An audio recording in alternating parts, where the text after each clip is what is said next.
Good morning, কেমন আছো সবাই? আমি সমরিতা, আমার আরও একটি নতুন ব্লগে সবাইকে ওয়েলকাম। ঘুম থেকে উঠেই আগে বাইরেটা দেখতে এসেছি, ওয়েদারটা কীরকম। যদি বৃষ্টি হয় তাহলে আর মেশিন চালাবো না, যদি না হয় তাহলে চালাবো। কিন্তু এরকম ওয়েদার তো বোঝা যায় না, জানো তো, যে বৃষ্টি হবে কি হবে না। তো যাই হোক, মেশিনটা এদিকে চালিয়ে দিয়েছি। এরকম ওয়েদার থাকলে শুকিয়ে যাবে, যদি মোটামুটি ঘন্টা দুয়েক মতনও এরকম থাকে তাও শুকিয়ে যাবে। আর আজকে সকালবেলায় ব্রেকফাস্টে আমি আর হুইস্কি খাবো রুটি, আর ও আজকে যেহেতু ছুটি রয়েছে তাই বললাম বাইরে থেকে পরোটা বা কিছু কিনে নিয়ে এসো, কারণ রুটি না ও অতটা খেতে চায় না। আর আমি দেখলাম যে 4টে লেচি রয়েছে, তো যদি বলতো খাবে তাহলে নয় পরোটা বা অন্য কিছু করে দিতাম, কিন্তু বলল যে না আর কিছু খাবো না, তাই ভাবলাম এই 4টে দিয়ে রুটি করে নেব। আর আটার রুটিটাই হুইস্কি খায়, অন্য ময়দা বা কিছু তো ও খেতে পারে না, তাই আটাটাই মাখি বেশিরভাগ সময়। আর আমারও অনেক সময় ব্রেকফাস্ট হয়ে যায় এই রুটির দিয়েই। রুটি না আমি অতটা ভালো করতে পারি না, তবে এখন অনেকটাই আগের থেকে ভালো হয়েছে। আগে তো একদমই গোলও করতে পারতাম না, আর রুটিগুলো প্রচণ্ড শক্ত হয়ে যেত। এখন শক্ত হয় না, মোটামুটি ঠিকঠাকই হয়। ওইদিকে হুইস্কিকে দিয়ে দিয়েছি আম দিয়ে আর কলা দিয়ে, আর আমি একটু কালকে তড়কা বানিয়েছিলাম, তড়কা দিয়ে আর একটু আম নিয়েছি। এই গরমের সিজনে এখন প্রতিদিন প্রায় আমটা আমার খাওয়া হয়, আর আমি না ফলের মধ্যে আমটা খেতে খুব ভালোবাসি। যতদিন এই আমের সিজন থাকে ততদিন ব্রেকফাস্টে তারপর ডিনারের পরে আম খাওয়াই হয় আমাদের।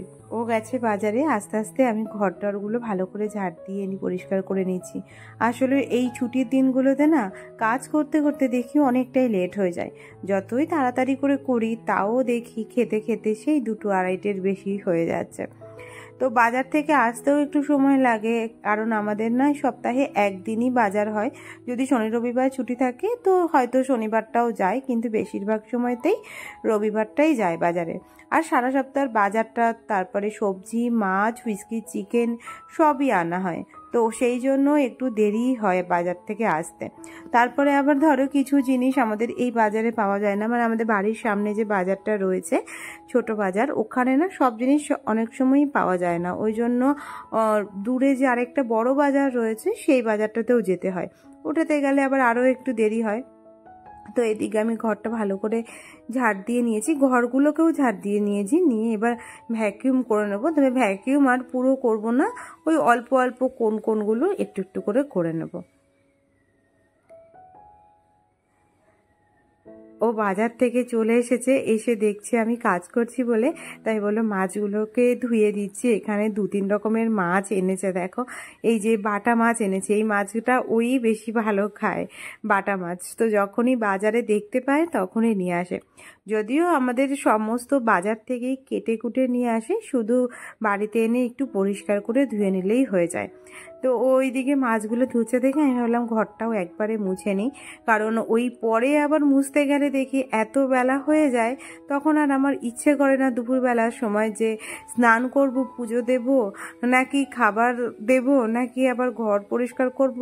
ওই জন্য ভাবলাম এখনই একবারে করে নিই। যদিও আজকে হুইস্কি স্নান করানো হবে, আর হুইস্কি স্নান করানো হলে না আমার এই ডাইনিংয়ের হাফটা আবার প্রায় ভিজে যায়, তাই জন্য আমি চেষ্টা করি ওই একবারেই মুছে নেওয়ার। তো যাই হোক, পরে আরেকবার আর একটু মুছে নিতে হবে ও স্নান করানোর পরেই। ব্যাস, এই আমার একটা বড় কাজ, এটা হয়ে গেলে আমার মনে হয় অনেকটা কিছু হয়ে গেল। এদিকে দেখো সব মাছগুলোকে ধুয়ে নিয়েছে, কতটা চিংড়ি মাছ নিয়ে এসেছে, 2 রকমের চিংড়ি মাছ এনেছে। আর ও যখনই চিংড়ি মাছ কেনে প্রায় 1 কিলো মতন তো কেনেই, কারণ ও চিংড়ি খেতে ভীষণ ভালোবাসে, আর নিজে যেহেতু ভালোবাসে তাই অনেকটা করে আনে। এদিকে আমি আবার অতটা না চিংড়ি মাছ ভালোবাসি না, মানে কোনো তরকারি পাতিতে দিলে ঠিক আছে, কিন্তু ওই যে চিংড়ি দিয়ে আলাদা কোনো পদ রান্না করে খাবো, বা ও খায় যেরকম সর্ষে পোস্ত দিয়ে শুধু চিংড়ি খাবে, বা অনেক কিছু, ও চিংড়ির ঝাল অনেক কিছু খেতে ভালোবাসে, আমি অতটাও আবার ভালোবাসি না। আজকে দেখো একটা ঝামেলা রান্না করছি, সেটা হচ্ছে শুক্তো। রান্নাটা অনেক ঝামেলার, কিন্তু খেতে ভীষণ ভালো লাগে। বেশ কিছুদিন ধরে ইচ্ছে হচ্ছিল যে একটু শুক্তো খাবো, কিন্তু ঘরে না কিছু সবজি ছিল না, তাই জন্য ওকে আজকে বললাম একটু সবজি নিয়ে আসো। তো এদিকে উচ্ছে, তারপরে কাঁচকলা, সজনে ডাঁটা, শুক্তো করতে তো প্রায় অনেক সবজি লাগে, তো ওই জন্য মোটামুটি সব কিছুই নিয়ে এসেছে। তাই আবার তারপরে কেটে নিয়ে এখন বসালাম। আর সবজি কাটতে কাটতে অনেকটাই সময় চলে যায়, আর প্রতিটা সবজি আলাদা আলাদা করে কেটে আবার আলাদা আলাদা করে ভাজা, ওই জন্য শুক্তো না অনেক সময় লাগে করতে।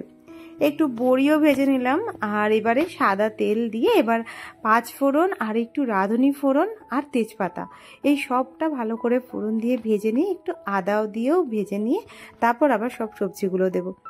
এই ধরনের শুক্তো খেতে আমরা খুব ভালোবাসি, আমি ও আমার শ্বশুরবাড়ির সবাই। কিন্তু আমার বাপের বাড়িতে মানে আমার মা কিন্তু কখনোই এত তরিজুত করে শুক্তোটা করতো না।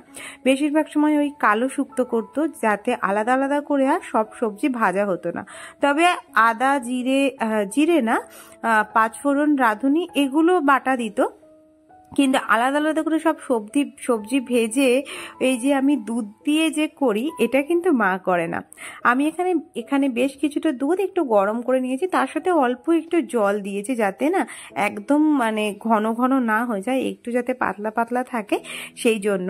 আর এই শুক্তোগুলো কাজের বাড়িতেই হয়, যেটা ভীষণ ভালো লাগে আমার খেতে, কাজের বাড়ির শুক্তো। তো সেই কারণে এই শুক্তোটাকে আমি ভালো করে শিখে নিয়েছি মামনির কাছ থেকে। মামনি এটা ভীষণ ভালো রান্না করে। আরেকটা জিনিস আজকে করব, দেখো কিছু চিংড়ি নিয়েছি, ছোট চিংড়ি, যেটা দিয়ে এই পাতা, এটাকে বলা হয় পদ্মমান পাতা।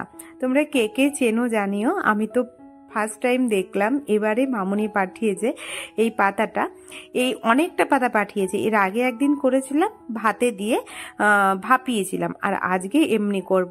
পাতাগুলোকে ভালো করে ধুয়ে নিয়েছি, আর চিংড়ি মাছ কিছুটা নিয়েছি, যেটা নুন আর হলুদ দিয়ে শুধু মাখানো। এবার ভালো করে পাতাগুলোকে মুড়ে নিয়ে একটা কাপড়ে বেঁধে তারপর আজকে ভাপাবো। আজকে না আমার ভাতটা আগেই হয়ে গেছে, ও বাজার থেকে আসার আগে ও এসে বলল যে এটা করো, তাই করছি, নালে আজকে আমার এটা করার কোনো প্ল্যান ছিল না। আর ও বললাম না চিংড়ি খেতে খুব ভালোবাসে, তাই চিংড়ির সমস্ত আইটেমই ভালোবাসে। এই পাতা দিয়ে ভাপানোর পরে এটা আবার কাঁচা লঙ্কা, কাঁচা তেল আর একটু নুন দিয়ে পুরো পাতা সময় চিংড়িটাকে মাখা হবে। সেটা অপূর্ব লাগে খেতে, কিন্তু আমি আগের দিনই খেয়েছি, সত্যি খুব ভালো হয়েছিল।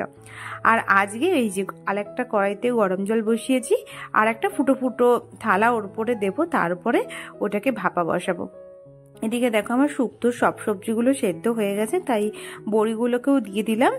এবারে একটু 5 ফোড়ন আর রাঁধুনি বেটে রেখেছি সেটাকেও দিয়েছি, সেটা না আমি আর এই ভিডিওতে দেখাতে ভুলে গেছি। আর শেষে একটু ঘি আর একটুখানি চিনি দিয়ে ঢাকা দিয়ে দিলাম।